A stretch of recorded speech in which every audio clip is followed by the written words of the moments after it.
Today, we're going to be talking about Rolex ADs and my experience on the waitlist. This is time.baum. Thanks so much for watching this video.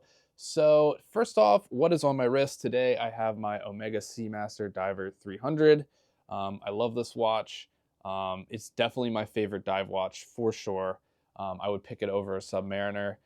Especially, I just feel like rubber straps are best on dive watches, and this one is really good. So yeah, absolutely love the Omega Seamaster, but you did not come here to learn about Omega, you're here for the Rolex AD. So basically at the beginning of this year, 2024 in January, I went to my local AD and I got put on the wait list, tried a bunch of watches out, and got put on the wait list for a Blue Oyster Perpetual 41. Of course, this should be a easier model to get as some other Rolexes. You know, we're not talking about a Daytona, GMT, even a sub here. We're talking about an Oyster Perpetual. So definitely an easier model to get. It's also 41. You know, most people seem to go for the 36 millimeter. I wanted the bigger size of 41. So what does this mean? Well, they put me on the wait list. They didn't say a wait list, but they said, we're going to take your interest down and we will let you know when it comes in. Of course, the representative there for the AD was very nice.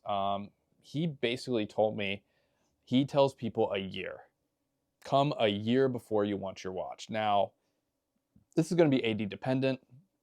Smaller ADs, bigger ADs. I mean, this is probably a smaller AD. I don't live in a big area, so they're not getting a ton of watches. Of course, this is what happens though. If you happen to have the watch that you want, well, they're going to choose what to do with it. Are they just going to give it to you, or are they going to go for a big spender client, something like that? You know, every AD is going to be slightly different, but what they don't have is just a list and you're in order. So like, say, here's the list for blue OPs. You know, I'm number 3 and there's 2 guys above me. So the first one goes this guy first. I don't think they do that at all. I really don't. What I think is they only get so many watches in.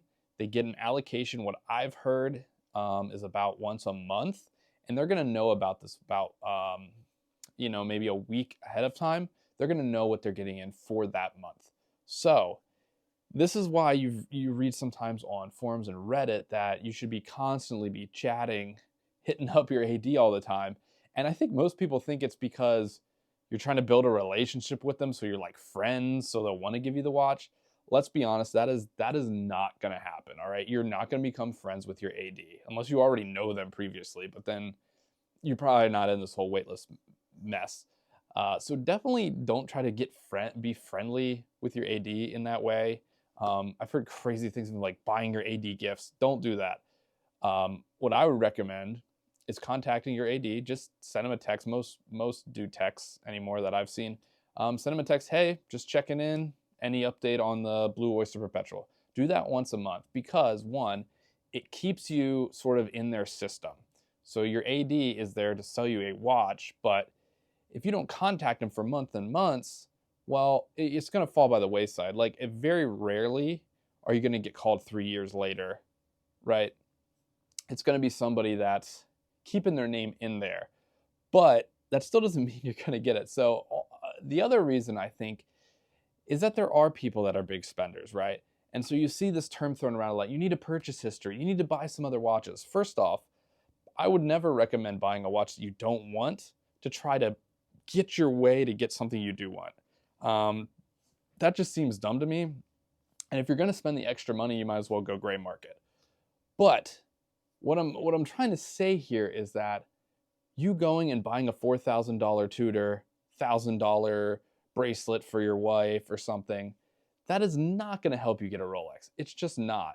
When we're talking about spend history here, we're talking about people with like 6-digit spend history, 100,000, 200,000, right? These people probably know the owner of the AD, right? They're probably actually friends with them because this is such a huge amount of money to be spending. You know, $4,000 for a Tudor, they're not going to care about that. That's not moving you up a list. You know, you need to be at that top level if you want to be offered these watches off the bat. So, all this to say, I was on the list. My number never came up. I never got called. I tried playing the game. You know, I did keep texting my AD, try to check in monthly. And after about 6 months, I got tired of it. And I said, you know what? I'm going to start looking gray market. And I ended up deciding on Rolex Explorer 39, which actually isn't a new model. So I couldn't even get that one specifically from a dealer. And I bought it gray market. And I'm very happy with my purchase. You know, and I didn't like tell the AD I'm not searching anymore. And it's been now a year, basically almost an entire year. And I still have, you know, nothing from the AD in terms of when I would get the watch, or did they offer me that watch or any other Rolex for that matter. So does the waitlist exist? I don't think so. I don't think there is a list. I really, really don't. I think you got to be at the right place, the right time, and you have to keep not pestering, but you got to keep talking to the AD. You got to keep messaging them once a month just to keep in the back of your mind, hey, you're interested in this watch. Because I guarantee if the month after they got allocated one of those, I went in and they had it, they would have sold it to me. I really think that they would have. So anyway, that's just a little bit of my experience with the Rolex AD. You know, I understand that sometimes these luxury goods, they have these weird stipulations, but it is just annoying. And I mean, hey, with the Seamaster, I was able to walk into the dealer and get it immediately, right? I didn't have to go through this whole thing. I didn't have to worry about having a crazy spend history. You know, they just have the watches. And I get that Rolex is hard to get, but man, if you want it that bad, I think you're just going to have to pay the gray market. I mean, you have to pay the gray market or you have to wait.